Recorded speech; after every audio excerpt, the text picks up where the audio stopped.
Hey guys, this is Ace. And I'm Kain. And Kain, what are we going to be doing today? So today we're going to do some Satan Descendant in the challenge dungeons. And so pretty much in this dungeon it's 50 stamina. It's mythical, so it's the hardest well, there's only one difficulty. And the point to do this, well, you have a 100% chance of getting Satan. And so Ace is going to tell you about Satan. Yeah, so as you can see here, Satan, we brought that up here on the screen for you guys.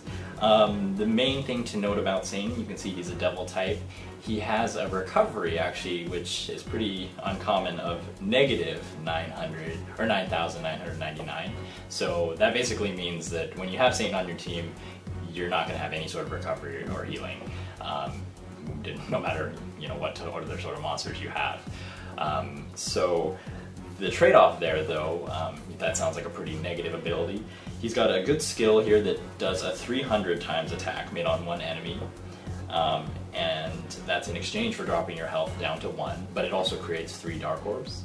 And his leader skill is really strong, which is 3.5 times attack for devil type, so he's a really good leader for a devil team. Yep, definitely.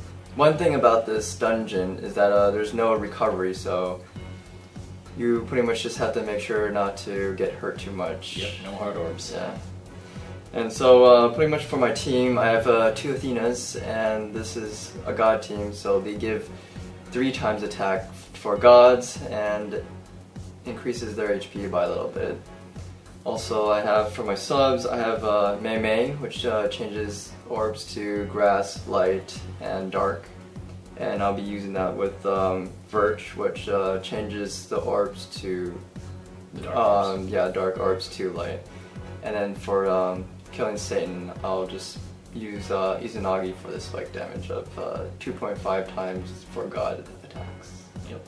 And everybody's pretty much fully awoken except for Virch, right? Yeah, he doesn't really have any. The other 2 awoken skills aren't really that strong. And also Athena's, they have 2-prong attack, so it increases the attack by a lot for this dungeon. Alright, let's do this. Alright, here we go. So yeah, first stage you're gonna encounter 2 Krakens. They can start with 3 turns, but it looks like here a little bit unlucky, starting with 2 turns. Since there is no heal, you're really trying to avoid getting hit by anything, because you're never going to get your health back up. So as you can see here, Kain's going to try to kill those before they can do any damage to him. Base damage that they do is about 9,000. But once your health is almost 50%, they do a lot more. So managed to clear that level pretty quickly. Next comes Cerberus, and as you can see here, it starts with 3 turns. Same story, you basically have to kill it, or it's going to kill you. Its base damage actually is 31,000, so as you can see, there would be pretty much no way to survive a hit from Cerberus here. For most people, I don't think anyone's. There's very few teams that have plus 30,000 health. Next year we face Lilith, and really there's a 10% chance that it will do nothing, so pretty unlikely there. But it also can turn light orbs into jammers, which would be really bad for Kain. So again, he's just going to try to kill that in 1 turn, which he successfully did. Then we encounter 3 Vampire Lords, each of which will do a little bit less than 9,000 damage. But they do have a couple of turns here, so basically just going to see if we can take those guys out before they hit. They do have the potential, once their health is low, to resurrect, so they'll recover their life. Let's see here.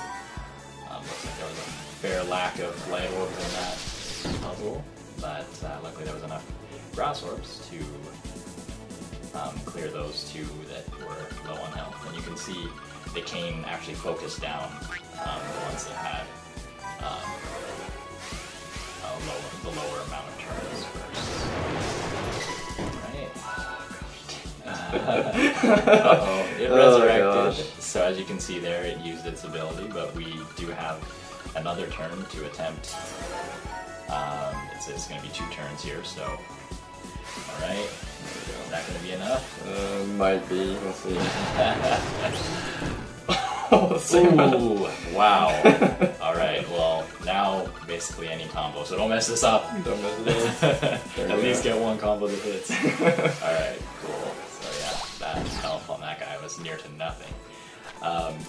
Now we encounter Hades. You guys might have met him in other dungeons. He can start with 6 turns, but it looks like here he's going to start with 5. And basically, what's going to end up happening is, you know, if your skills weren't up yet, you don't really need to rush through him. Yeah. But yeah, when he does finally attack, he's going to do lethal damage to pretty much anyone. Yep.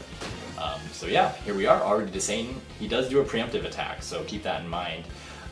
He does about 6,000 damage, I believe, preemptively. And if you take that hit, and you've already lost health, then there's a potential that he might just kill you straight out. So we do want to avoid taking hits prior to reaching. Alright, so he's going to use a demonic shield here, which basically just grants resistance to things like delay. So if you did have a delayer up, you could have used it right as you reached him. But it looks like Kain here is going to just activate all his skills, and let's see the magic happen.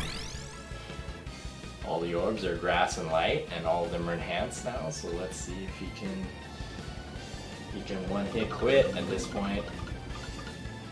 On the edge of my seat. Ooh, that was a nice little stair drop right there. There you go. Needed.